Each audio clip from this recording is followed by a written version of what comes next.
Okay, good. Okay, so we're on the thing. That's the way it works. This way it works. Okay, however it works, it works. Okay, so the purpose of the class is again, like we said, is so that we get an in-depth knowledge, right, of what we're doing. We do a lot of these things every day, of course. Tzizit, tefillin, etc. All the other mitzvot that we're going to do, and we're going to go through the. So, it doing them just out of rote or out of robotic doesn't really serve anything, right? Again, we said many times before the famous example, Rav said of the lighthouse, right? There's a guy in the lighthouse, and his job has been for the past 50 years. He lights the lamp, and when he waves the lamp, the ships know that another ship is coming, so it knows to go around. Okay, 50 years, this is what they've been doing. And so year 51 comes, and the last day of the year, and he waves his lamp again, as he always does. But this time, the ships collide. There's a big catastrophe, Okay. Anyway, long story short, the king, as now they do an investigation. What happened? So he brings the guy in. He says, "Okay, no. So tell us what you did. Did you wave your lamp like you always?" He said, "Yeah, wave the lamp. And you put the signs up. I put the signs up, and everything was." Okay, so the king is looking. It must have been a tragedy, just tragedy, one of these things. Okay, so they close the case, and everybody's ready to go home. And as the man is leaving, the king thinks about the case a little bit more. He says, "Wait a minute, hold on. You told me you lit the lamp like you always." Yeah, he says, "Yeah." He says, "I forgot to ask you. Did you light the lamp?" He says, "Oh, now that I think about it, I think I forgot to light the lamp." He says, "But you were waving the lamp." "Yeah, I was waving the lamp. I always do it. But in my hurry, I forgot to light it." He says, "That's why they couldn't see it. That's why the ships crashed." So similarly, when we do a mitzvah, we should try to act, again, I'm not talking about kavanot of the Rashash. I'm not talking about the high-level yichudim and names and numbers. Eventually. Our goal is to get there. But even on a simple level, what are we doing and why are we doing these things? So that every time we're going to put the talit on, like we're going to discuss tonight, we should just think about these little things. And especially with the talit, we're going to see that the talit is one of the constant things that we do. If there's a mitzvah that we're always involved in it, one of the mitzvot, again, not 100%, but one of the mitzvot is the talit. And in fact, by the Sfaradim, we don't take it off. Apia Kabbalah, the Ari Kadosh says that a person sleeps with the talit. A person wakes up with the talit. He should always be with the talit, except in the bed, except to take a shower. So one time that he would go, that the Ari Kadosh would take off the talit. So we see that this was a very important mitzvah. It was not something to be taken lightly. Just to give a precursor for what we're going to get into, just a few questions of the talit. Few questions. So we know the halachot. So for example, the halacha is we're going to put the talit over our shoulder, right? We say that Hashem Yechud. We're going to take the strings, and Ben Ish Chai says we look at the strings. There's some minhagim that even person should imagine that there's a blue string, because there used to be a blue string. You should imagine there's a blue string on it. Okay? The person is going to take it, make a bracha. We don't kiss it. Okay? Again, just a few halachot. We don't kiss it because this is called a hefsek. This is a stop. So, the person takes the talit, makes a bracha. Right away he should wrap. He's going to wrap his head first, right? He's going to take one side, throw it over. He's going to wait about 4 or 5 seconds. Then take the next side, throw it over his shoulder. When both sides are on his shoulder, waits another about 4 seconds, takes it off, spreads it down. That's it. And that's the talit. He has then completed the wrapping of the talit. So the question becomes a few questions. First of all, we should know that the talit is only requirement with the tzizit, the tzizit, which is on the talit, is only a requirement on a 4-cornered garment. If you have 3 corners in your garment, from the Torah, you have no obligation to have tzitzit. So if you have a like just like a shirt, a t-shirt, technically speaking, if you have no corners, you have no reason that you're not obligated. You don't have to put on the strings. When do you have to put on strings? 4 corners. That's what the Torah says. I saw in the Shlach Kadosh, he brings down his words are very harsh. He says, because the mitzvah of tzitzit is so important, one should go out of his way to wear a 4-corner garment in order to have to wear the tzitzit. That's how important it is. Okay?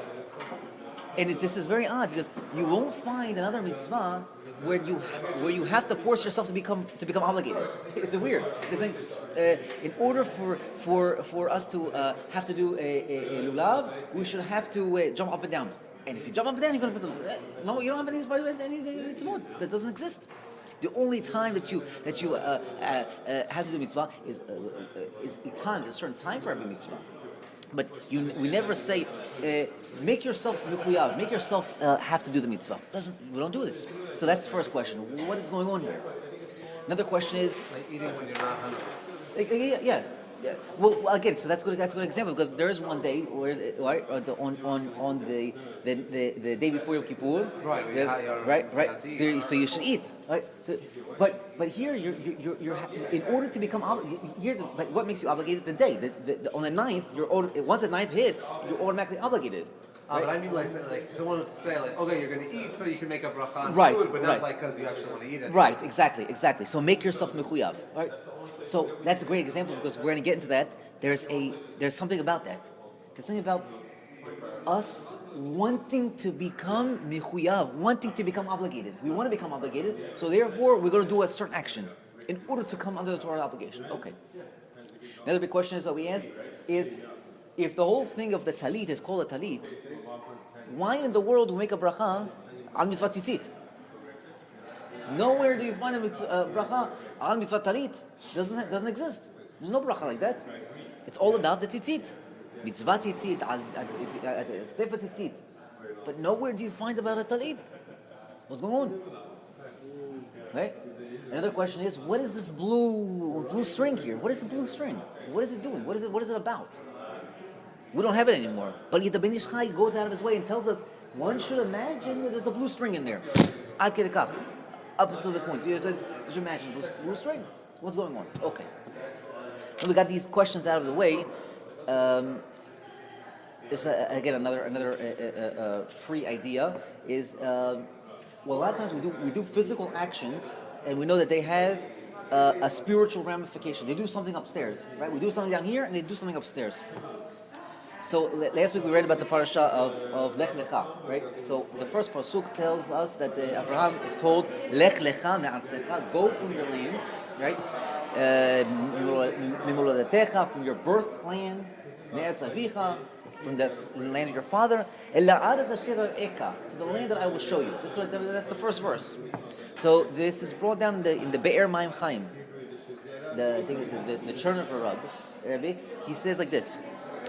Why in the world does it say Lech Lecha? Go to you. Say go. Mr. Tarani, go to you to Acme. What? You mean go to Acme? You mean go to you to Acme? So he says very simply, again, I don't want to get too much. He says, what is he saying? He's saying, when you're going to go to what I'm about to tell you, you're going to find yourself. You're going to you. You're going to discover what does it mean to be a Yehudi. This is what you're about to do. How do you do it? What do you do? Because you were given a neshama, you were given a soul. Because you have this soul, you have an ability to connect heaven and earth. You have this ability. So Avraham Avinu says, how am I going to do it? How am I going to do it? There's no way. I can't connect things. Who am I? Avraham Avinu is very humble. So he says, Lech lecha me'artzecha. Go from your land. He says, when you will do physical things that are called land, physical things, eating, sleeping, putting on a talit, shaking a lulav, that's how you're going to connect. You're going to be doing these things, and they're going to unlock upstairs different gates and different things, and all of a sudden, boom, boom, boom, boom, things are going to come down. Then you will connect lemoladetecha, to the place of your birth, meaning to the neshama that's upstairs.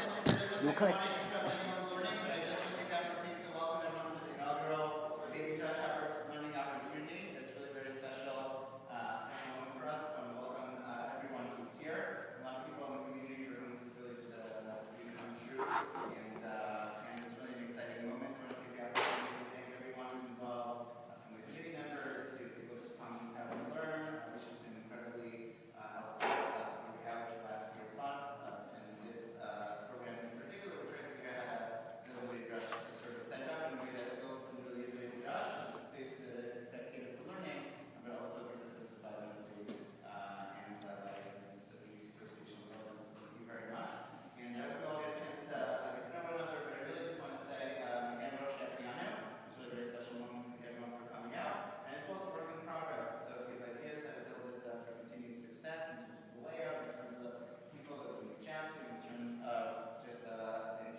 So